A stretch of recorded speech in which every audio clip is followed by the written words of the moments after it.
In this video, we're going to be installing mud flaps onto my Mini Clubman, as well as these 2021 upgraded LCI mirror caps. Stay tuned for the install. My name is Ethan, this is my brother Joshua, and welcome to Car Creation.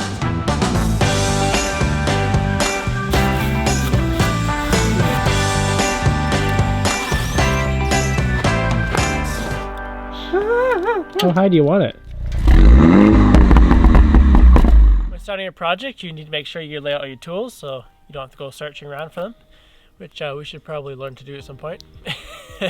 So here we have two jack stands and then a jack, and then we have the screws to screw in the mud flaps, and then we got a drill, I have no idea, I never remember them. The Phillips or an Andrews. A star screw bit, a 17mm breaker bar, and then for the mirror install, we have the two mirrors. Two mirror caps, not two mirrors. Well, it could be mirrors. It could. You can see yourself in it. True, they are I mirrors. can't see myself in it, so I was right. But for the purpose of the video, two mirror caps, as well as an assortment of trim removers. I'm not sure which one we're going to use. So without further ado, let's get installing. First of all, we're going to put the mud flaps on, and we're going to take the wheels off. We could try to turn the steering wheel and try to get in there with the drill, but it's best just to take them off, go that a little bit extra work to make your life better in the future. So, in order to lift up the vehicle, first thing, chocks. Chocks, of the which firewood always comes in handy. What are you looking at? Well, we just heard snow fall on the other side of the barn, so this could turn to be a life or death situation here. You could watch the rise and fall of the Car Creations empire. Literal falling. A literal fall, yeah. Trying to find the jack point? No, well, the jack point is plastic, so that's just dandy. Have to raise it up considerably higher because there's a lift on this thing. Whose idea was that anyway? Yours. Right. Way to pass the blame. I don't even know if it was your idea, I just wanted to pass the blame. Okay, jack stand. Again, these aren't the best jack stands because they're not the safest ones. In all the shops I've worked in, they're actually illegal to use there because if you knock it and do this, the world's coming to an end for you.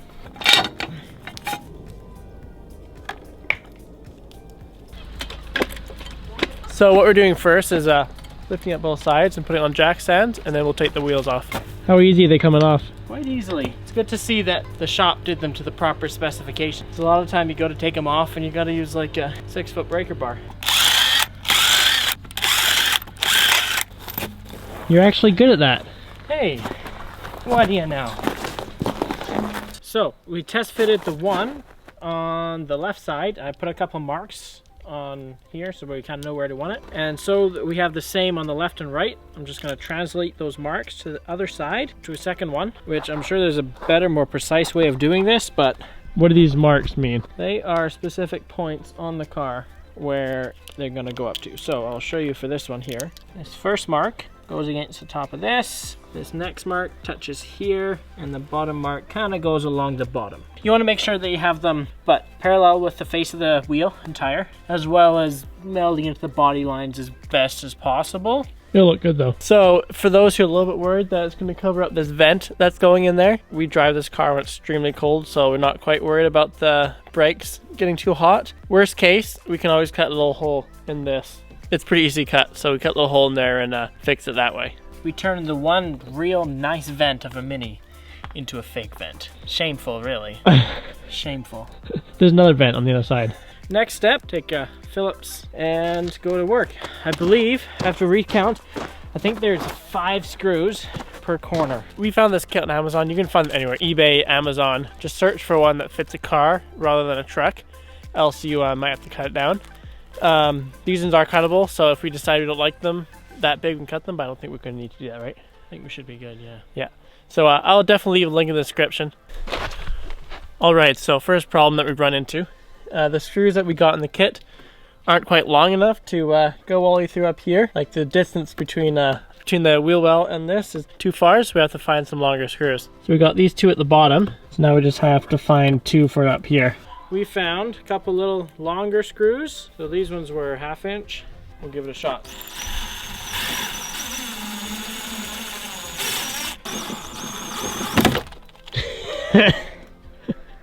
Ow, that really hurt. It looked like it hurt. We're putting 2 long ones and 3 short ones. Yeah. Gingerly because of the fingers. That looks nice. Like it. Let's just pop the wheel back on, then we'll go to the other side.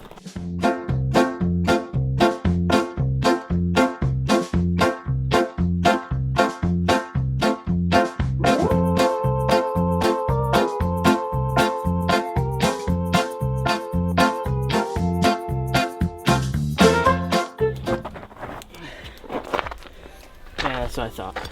Good thing we took it off. See, I was just pressing against there. So these hub-centrics and these rally rims have this special little spring ring here, snap ring thing. This is supposed to go around the hub-centric and then fit nicely into the back of the wheel. There's a little groove there for it, but we couldn't get the hub-centric off to nicely place it in the wheel. And then we were putting it on and bent it. I think it's just a special rally thing because I've put hundreds of hub-centrics on vehicles before and never once seen these. I'm not gonna put these back on, just leave the other hub-centrics on there and it should be good. Look at all this dust in here. So when I'm screwing in the screws, you want to be very careful. It's not like I was doing out the lug nuts and go like tick, tick, tick, tick, tick. You just want to do it just snug, or else you'll pull through the thin material on the wheel well and it won't hold.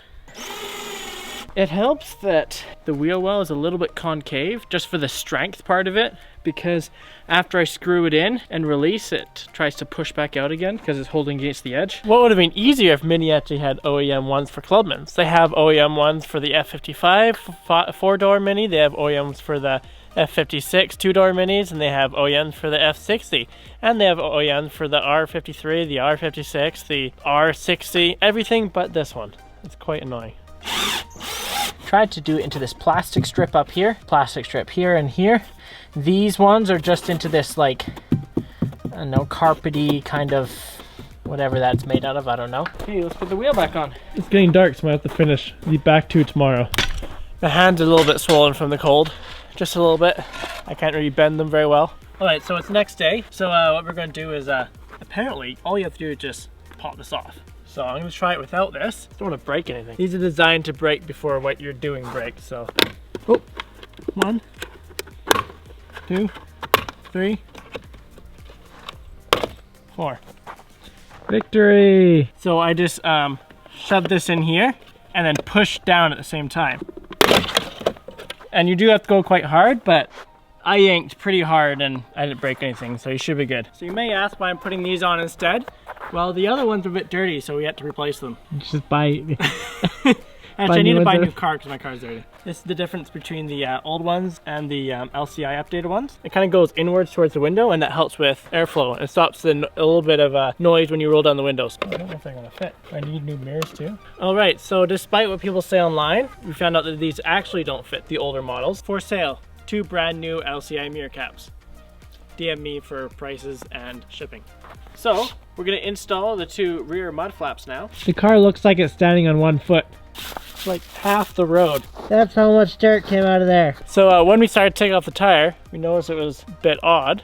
So Josh, tell them what happened. 2 of the wheel studs were not threaded properly. I don't know if you can see that on there, but they are entirely destroyed. Also, the holes that they were in are also destroyed. There's all like metal fittings coming in. The shop stripped bolts. Because of that, the router, there's 2 holes that are bad, so we have to get a new router.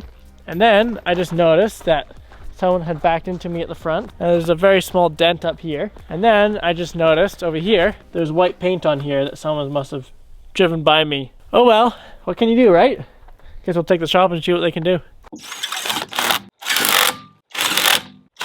Hey, I mean, my old Subaru only had 3 bolts, so should be fine, maybe not. Find a I crashed my Mini video later on, then you know what happened, but so we got all 4 on. We didn't get the mirror caps on, which is unfortunate. Not hugely disappointed, but maybe we'll fix that sometime in the future. Look at that, that looks thick. Is thick the right word? Go ahead and get some mud flats and throw them on if you're into that, because they look amazing. Honestly, the hardest part, I would say, was getting the car lifted up and taking the wheels off, which is not that hard. If you have a lift at home or an asphalt driveway or a garage, even better. If it wasn't for the failure of a couple things, this video might have been like literally 3 minutes. So thank you for going wrong, maybe. I guess that's a positive way of putting it. Anyways, that's our video for today. Please like the video and comment and subscribe, as it really helps out the channel. And we will see you all in the next one.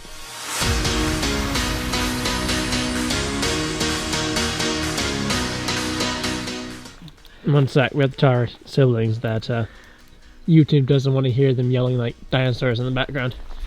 Hey guys, it will be embarrassing for you.